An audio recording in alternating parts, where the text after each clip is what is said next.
Pregnancy অবস্থায় এই 5টি কাজ অবশ্যই করুন। দেখুন, প্রথমত হলো গর্ভাবস্থায় প্রতিদিন একটা করে অবশ্যই কমলা লেবু খান বা মৌসুমী লেবু খান, কারণ এর মধ্যে রয়েছে ভিটামিন সি, যেটা স্বাভাবিকভাবে আপনার গর্ভের বাচ্চার স্কিন এবং চোখের গঠন, চুলের গঠন বেশ ভালো করতে সাহায্য করে থাকে।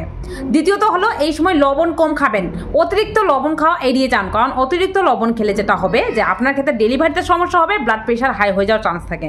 তৃতীয়ত, এই সময় আপনার বাচ্চার যদি একটু সুন্দর ফর্সা চুলের গঠন বেশ ভালো করতে চান, সেক্ষেত্রে অবশ্যই নারকেলের শাঁস হালকা একটু মিছরি দিয়ে অবশ্যই খাবেন।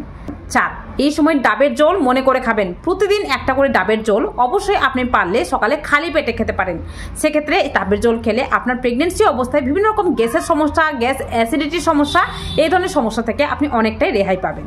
লাস্ট, এই সময় প্রায় বেশিরভাগ জনের ক্ষেত্রে রক্তের সমস্যা হয়ে থাকে। সেক্ষেত্রে প্রতিদিন আপনি মনে করে সকালের দিকে হালকা উষুম জলের সঙ্গে হালকা একটু মধু ঢেলে খেতে পারেন, যেটা স্বাভাবিকভাবে আপনার প্রেগনেন্সি অবস্থায় রক্ত শূন্যতাকে অনেকটাই গ্রাস করবে।